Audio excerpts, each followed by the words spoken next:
ఛానలుకి స్వాగతం. బ్రహ్మంగారి కాలజ్ఞానం ప్రకారం తులారాశి వారి యొక్క జాతకం తెలిసింది. వారి గురించి ఒళ్ళు గగురు పొడిచే నిజాలు, పచ్చి నిజాలు తెలుసుకోవాలి అనుకుంటే ఒంటరిగా వీడియోని చూడండి. అయితే తులారాశి వారి యొక్క జాతకం బ్రహ్మంగారి కాలజ్ఞానం ప్రకారం ఏ విధంగా ఉండబోతుంది, ఎటువంటి అనుకూల ప్రతికూల ఫలితాలు వారి జీవితంలో ఉంటాయి, ఈ పూర్తి వివరాలు అన్ని కూడా ఈరోజు ఈ వీడియోలో వివరంగా తెలుసుకుందాం. వీడియోలోకి వెళ్లే ముందు మా చిన్న రిక్వెస్ట్ ఏంటంటే, ఇంతకు ముందు కనుక మా ఛానల్ని మీరు సబ్స్క్రైబ్ చేసుకున్నట్లయితే సబ్స్క్రైబ్ చేసుకోండి. అలాగే పక్కనే ఉన్న గంట సింబల్ మీద ఆల్ అప్డేట్స్ ని క్లిక్ చేయండి. చిత్తా నక్షత్రంలోని 3-4 పాదాలు, స్వాతి నక్షత్రంలోని 1-2-3-4 పాదాలు మరియు విశాఖ నక్షత్రంలోని 1-2-3 పాదాలలో జన్మించిన వారు తులారాశికి చెందుతారు. ఇది రాశి చక్రంలో 7వది. ఈ రాశికి అధిపతి శుక్రుడు. ముందుగా వీరి యొక్క మనస్తత్వాన్ని చూస్తే, జీవితాన్ని ఎప్పుడూ కూడా పోటీగా తీసుకుంటారు. జీవితంలో ఎదురైన అపజయాలకు కృంగిపోకుండా విశ్వాసంతో, ధైర్యంతో అడుగు ముందుకు వేస్తారు. విజయాన్ని ఖచ్చితంగా సొంతం చేసుకుంటారు.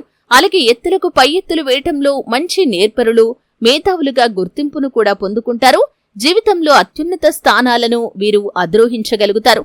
అయితే ఈ యొక్క తులారాశి వారు అంతర్గత ఆలోచనలను కూడా ఎవరితోనూ పంచుకోరు. అయితే ఈ తులారాశి వారి యొక్క జాతకం ప్రకారం యవ్వన ప్రాయంలో వీరికి అదృష్టం బాగా కలిసి వస్తుంది. జీవితంలో అనేక సుఖాలను వీరు అనుభవిస్తారు. బ్రహ్మంగారి కాలజ్ఞానం ప్రకారం చూసినట్లయితే తరతరాలకు ఈ తులారాశి వ్యక్తులు ఆదర్శంగా నిలుస్తారనే చెప్పుకోవాలి. కానీ వీరి జీవితంలో బంధువర్గంతో విభేదాలు మాత్రం దీర్ఘకాలం పాటు కొనసాగుతాయి. ఏ విషయంలో కూడా రాజీ లేకుండా శ్రమిస్తారు. అలాగే సాంకేతిక విద్యలో కూడా వీరు రాణించగలుగుతారు. మంచి మార్గదర్శకత్వ ప్రతిభను వీరు కలిగి ఉంటారు. శని మహర్దశ ఈ తులారాశి వారికి రాజయోగాన్ని ఇస్తుంది. ఆ దశలో కలిగిన సంతానానికి కూడా ఆ యోగం అనేది ఉంటుంది. అయితే ఈ తులారాశి వ్యక్తులు వారి జీవితంలో అనేక నిందలు, ఆరోపణలను ఎదుర్కోవలసి వస్తుంది. ఆ నిందలు, ఆరోపణలు వీరిని ఎంతగానో బాధిస్తాయని చెప్పుకోవాలి. వైరి వర్గం వారు సిద్ధాంతాలను, భేదాభిప్రాయాలను పక్కన పెట్టేసి ఒక్కసారిగా మూకుమ్మడిగా వీరికి వ్యతిరేకంగా మారతారు. వైరి వర్గం వారు ఒకటి కాకపోతే మాత్రం వీరికి ఇబ్బంది అనేది ఉండదు. అలాగే ఈ యొక్క తులారాశి వారు ఉన్నత స్థానంలో ఉన్నవారి వల్ల అన్యాయపు తీర్పులను ఎదుర్కొంటారు. ముఖ్యంగా బాల్యంలో ఉన్నత స్థానాల్లో ఉన్నవారి వల్ల వీరి కుటుంబానికి అన్యాయం కూడా జరుగుతుంది. కాబట్టి న్యాయపరమైన విషయాలు జీవితంలో ప్రాధాన్యత సంతరించుకోకుండా జాగ్రత్త వహించాలి. సాహసోపేతమైన నిర్ణయాలు వీరికి బాగా కలిసి వస్తాయి. అలాగే ఈ రాశివారు విలాసవంతమైన జీవితానికి కావలసిన సామాగ్రికి అధికంగా ధనాన్ని ఖర్చు చేస్తూ ఉంటారు. అలాగే పరోపకార బుద్ధి అధికంగా ఉంటుంది. ఈ విధంగా ఎవరికి పడితే వారికి సహాయం చేయటం వల్ల కొన్నిసార్లు ఇతరులు వీరిని మోసం చేస్తారు. ఈ పరోపకార బుద్ధి వల్ల వీరు చిక్కుల్లో పడే ప్రమాదం కూడా ఉంది. ఒక్కొక్కసారి అవమానాలు కూడా ఎదుర్కోవలసి వస్తుంది. ముఖ్యంగా పురుషులు ఎవరైతే ఉన్నారో స్త్రీల సంబంధిత వ్యవహారాల్లో చిక్కుకుంటారు. అంటే అనవసర గొడవల జోలికి వెళ్లటం కావచ్చు, అనవసర తగాదాల జోలికి వెళ్లటం కావచ్చు, మీకు ప్రమాదకరంగా సూచించబడుతుంది. స్త్రీల వ్యవహారాల వల్ల మీరు నిందల పాలయ్యే అవకాశం కూడా ఉంటుంది. కాబట్టి ఈ అంశంలో తులారాశి వ్యక్తులు చాలా జాగ్రత్తగా ఉండాల్సిన పరిస్థితి కూడా కనిపిస్తుంది.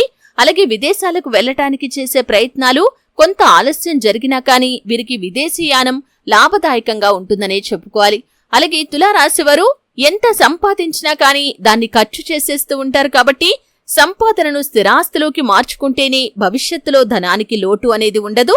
అనుకోని ఖర్చులు కూడా వీరికి అధికంగా వస్తూ ఉంటాయి. కాబట్టి డబ్బులు వృధా చేయకుండా స్థిరాస్తిగా మార్చుకుంటేనే మంచిది. అలాగే ఈ రాశివారు ఉన్నత స్థానాలను అధిరోహించాలంటే లక్ష్మీ పూజ చేయటం ఎంతో శ్రేష్టం. ప్రతి శుక్రవారం కుంకుమార్చన చేయించటం శుభకరమైన ఫలితాలను ఇస్తుంది. అలాగే తులారాశివారు శనివారం ఆంజనేయ స్వామి దేవాలయంలో నెయ్యితో దీపాన్ని వెలిగిస్తే కనుక సకల శుభాలు మీరు పొందుకుంటారు. శివారాధన కూడా మీకు మేలు చేస్తుంది. మీ శక్తి మేరకు మీకు ఉన్నంతలో దాన ధర్మాలు చేయండి.